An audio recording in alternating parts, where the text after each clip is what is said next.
واجب الاحترام معزز سامعین گرامی، آپ کے سامنے قرآن کریم فرقان حمید کی چند آیات کریمہ تلاوت کی اور سرکار دو عالم تاجدار مدینہ محمد مصطفیٰ احمد مجتبیٰ صلی اللہ علیہ وسلم کی حدیث مبارکہ پیش کی۔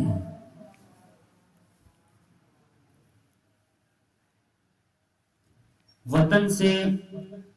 اپنے ملک سے محبت کرنا یہ ایمان کا تقاضا اور انبیاء علیہ السلام کی سنت ہے۔ انبیاء علیہ السلام نے بھی اپنے اپنے وطن کے لیے، ملک کے لیے، اس کے استحکام کے لیے دعائیں کی، اپنے وطن کے لیے، اپنے وطن کی امن اور خوشحالی کے لیے جستجو کی اور کوششیں کی۔ آقا کریم علیہ السلام نے بھی اپنے وطن، اپنے حقیقی وطن مکہ مکرمہ کے لیے اپنی محبت کا اظہار کیا، بلکہ سیرت کی مستند کتابوں میں یہاں تک آتا ہے کہ جب آپ ہجرت کر کے مدینہ جا رہے تھے تو بار بار مڑ مڑ کر مدینہ مکہ کو دیکھتے اور یوں کہتے کہ اللہ کی قسم تو اللہ کی سب سے بہترین زمین ہے، اللہ کے نزدیک سب سے زیادہ محبوب ترین زمین ہے۔ وَلَوْلَا أَنِّي أَخْرِجْتُ مِنْكِ مَا خَرَجْتُ، اللہ کی قسم اگر مجھے تجھ سے نکالا نہ گیا ہوتا تو میں تجھے کبھی چھوڑ کر نہ جاتا۔ اور پھر ابراہیم علیہ السلام نے جو اپنے ملک کے لیے، اپنے وطن کے لیے دعا کی، خوشحالی کی، امن کی، جس دعا کو اللہ تعالیٰ نے قرآن کا حصہ بنا دیا، فرمایا وَإِذْ قَالَ إِبْرَاهِيمُ، اس وقت کو یاد کرو جب ابراہیم علیہ السلام نے اپنے رب سے دعا کی، ربی، اے میرے رب، اجعل هذا بلد آمنا، کہ اے میرے رب اس شہر کو امن کا گہوارہ بنا، وارزق اہلہ من الثمرات، اور اس کے رہنے والوں کو پھلوں سے رزق عطا فرما۔ تو ابراہیم علیہ السلام کی دعا اپنے وطن کے لیے، اپنے وطن کے امن اور خوشحالی کے لیے دعا کرنا، اور آقا علیہ السلام کا مکہ مکرمہ کے لیے محبت کا اظہار اور ارشاد فرمانا، یہ اس بات کی دلیل ہے کہ اپنے وطن سے محبت کرنا یہ ایمان کا تقاضا بھی ہے، یہ سنت انبیاء کا تقاضا بھی ہے، اور پھر یہ محبت دین، عدل اور اسلامی بھائی چارے کے اصولوں پر ہو، خیر خواہی کے اصولوں پر ہو تو عبادت کا درجہ رکھتی ہے۔ حالانکہ ہم سب بخوبی جانتے ہیں کہ جب آقا علیہ السلام مکہ سے مدینہ کی طرف ہجرت فرما رہے تھے تو اس وقت مکہ کے حالات کیا تھے۔ مکہ میں ظلم عام ہو چکا تھا، یتیموں کا حق کھایا جاتا تھا، عورتوں کی عزتیں محفوظ نہیں تھی، ان کی بے توقیری کی جاتی تھی۔ وہاں سود کے نظام نے معیشت کو ڈھانپ لیا تھا، بدعنوانیاں تھی، ظلم تھا، اور سب سے بڑھ کر ظلم یہ کہ اللہ کی اس مقدس سرزمین پر شرک اور بت پرستی کے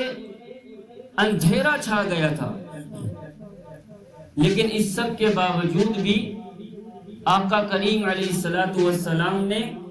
مکہ مکرمہ کے لیے نہ صرف اپنی محبت کا اظہار کیا بلکہ مکہ کے لیے اس کے امن اور سلامتی اور خوشحالی کے لیے دعائیں کی۔ آج ہم ملک پاکستان میں رہتے ہیں،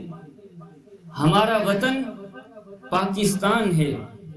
ہمارا ملک پاکستان ہے، اس میں بھی بدعنوانیاں ہیں، ظلم ہے، بربریت ہے، رشوت عام ہو چکی ہے، سود کے نظام نے معیشت کو ہائی جیک کیا ہوا ہے، اس کے علاوہ بھی ڈھیروں خرابیاں ہیں۔ لیکن ان تمام خرابیوں کا ہرگز یہ مطلب نہیں کہ ہم اپنے ملک سے نفرت کریں یا پھر اس ملک کو چھوڑ جانا اپنے لیے کامیابی سمجھیں، بلکہ ایمان اور سنت انبیاء کا تقاضا تو یہ ہے کہ ہم اس ملک کے لیے، اس ملک کی امن اور سلامتی اور خوشحالی کے لیے دعائیں کریں اور اس کے اندر جتنی بھی کمی کوتاہیاں ہیں اس کی اصلاح کے لیے ہم جستجو اور کوششیں کریں۔ اور وہ کوششیں کیا ہیں؟ کیسے کوششیں کریں کہ ہمارے ملک کے بگڑے حالات سدھر جائیں، ہمارے ملک میں جو بدعنوانی ہے، فساد ہے، ظلم ہے، رشوت کا بازار گرم ہے، سود کا نظام جس نے پوری معیشت کو ہائی جیک کیا ہوا ہے، یہ معاشرہ کیسے سدھرے گا؟ اس کے لیے بھی ہمیں قرآن سے رہنمائی لینی پڑے گی۔ آپ کے سامنے قرآن کریم کی جو آیت تلاوت کی ہے، اس آیت کریمہ میں اللہ تعالیٰ نے ان لوگوں کا ذکر، ان لوگوں کے اوصاف بیان کیے ہیں جن لوگوں سے اللہ محبت کرتے ہیں۔ فرمایا الذین ان مکناہم فی الارض، یہ ایسے لوگ ہیں کہ جن کو ہم زمین میں اقتدار دے دیں، قوت دے دیں، حکومت اور اختیار دے دیں تو وہ سب سے پہلے 4 کام کرتے ہیں۔ اقاموا الصلاۃ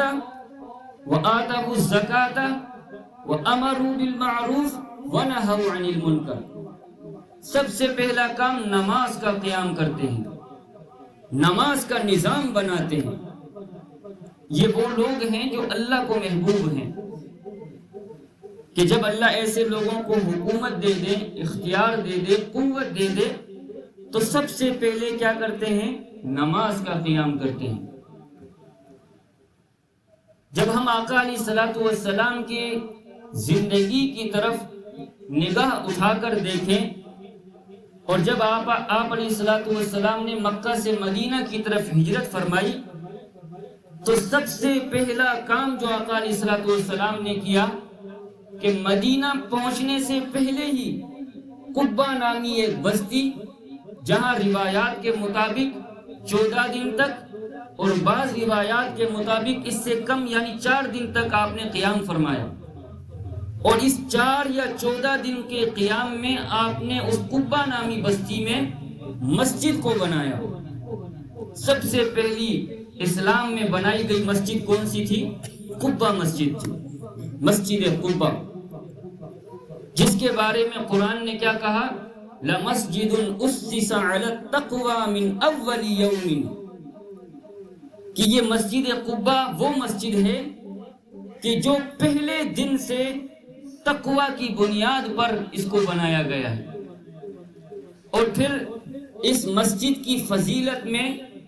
آقا علیہ الصلوۃ والسلام نے اپنے ارشاد سے اس طرح اضافہ فرمایا کہ ارشاد فرمایا کہ جو شخص اپنے گھر سے وضو کر آئے اور قبہ مسجد میں 2 رکعت نفل پڑھے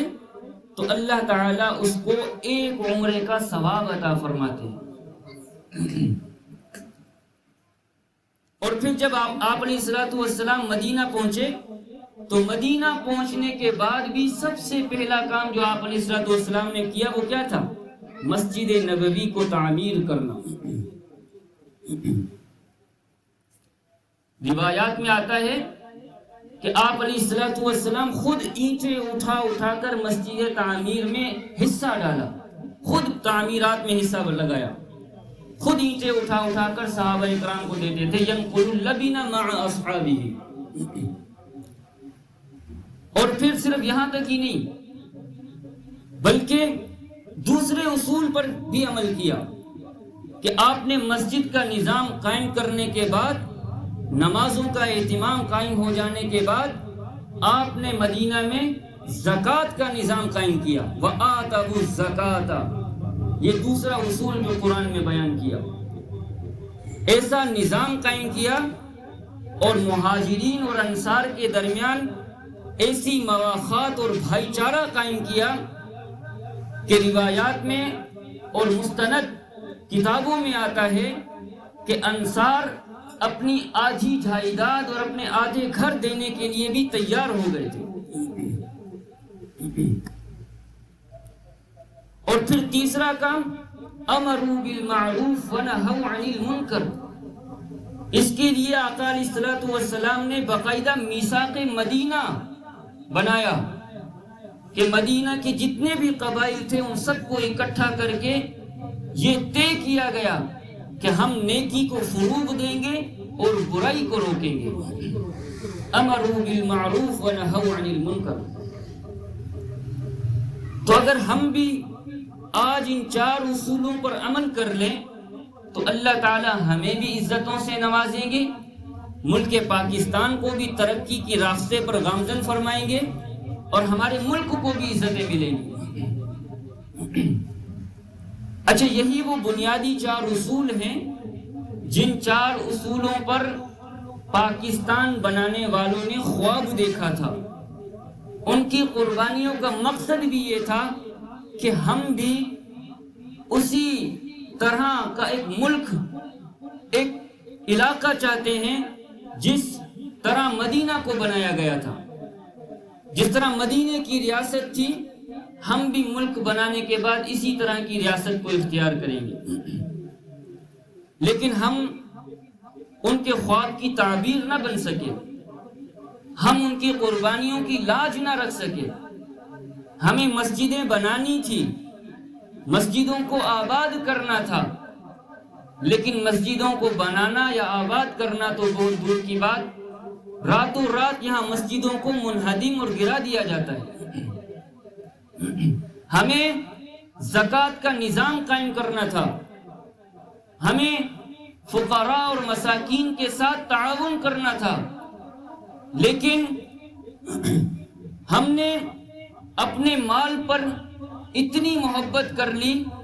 کہ اپنے جیب میں ہاتھ ڈالنے کے لیے تیار نہیں ہیں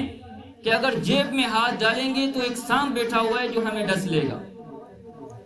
ہمیں تو امروا بالمعروف ونہوا عن المنکر کا ٹائٹل اور خطاب دیا گیا تھا۔ کنتم خیر امۃ اخرجت للناس تأمرون بالمعروف وتنہون عن المنکر۔ ہمیں تو نیکی کو فروغ دینا تھا، برائی کو روکنا تھا، لیکن ہم نیکیوں میں پیچھے پیچھے اور برائیوں کی طرف دعوت دینے والوں میں شمار ہو گئے۔ ہماری شادیوں میں، ہمارے عید کے تہوار، خوشی کی تقریبات، جب تک ناچ گانا نہ ہو، بے حیائی نہ ہو، بد نظری نہ ہو، جب تک ڈھول پر رقص نہ ہو تو ہمیں خوشی محسوس نہیں ہوتی ہے۔ شاید یہی آج وجہ ہے کہ 1947 سے لے کر آج تک 77-78 سال ہونے کے باوجود بھی ہم غلامی کی زنجیروں میں جکڑے ہوئے ہیں، کرپشن کی زنجیروں میں، بدعنوانی کی زنجیروں میں، ظلم اور بربریت کی زنجیروں میں، مغربی تہذیب اور کلچر کی زنجیروں میں آج ہم ان تمام غلامی کی زنجیروں میں جکڑے ہوئے ہیں۔ تو میرے محترم بزرگوں، اگر ہم ان 4 اصولوں کو اپنی زندگی کا حصہ بنا لیں تو یقین جانیے ہمارا ملک بھی حقیقت میں ریاست مدینہ کی مثال بن جائے گا۔ سب سے پہلا کام کیا ہے؟ نماز کا قیام، نماز کو قائم کرنا، مسجدوں کو آباد کرنا، گھر میں ہوں، بازار میں ہوں، دفتر میں ہوں، دکان میں ہوں، دوستوں کے ساتھ گپ شپ لگا رہے ہوں یا بیوی بچوں کے ساتھ بیٹھے ہوئے ہوں،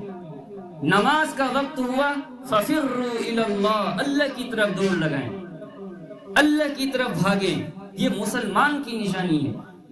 کہ مسلمان کے کان میں جب اذان کی صدا آئے تو وہ اپنے سارے کام کاج چھوڑ کر، دنیا سے بے رغبتی اختیار کر کے،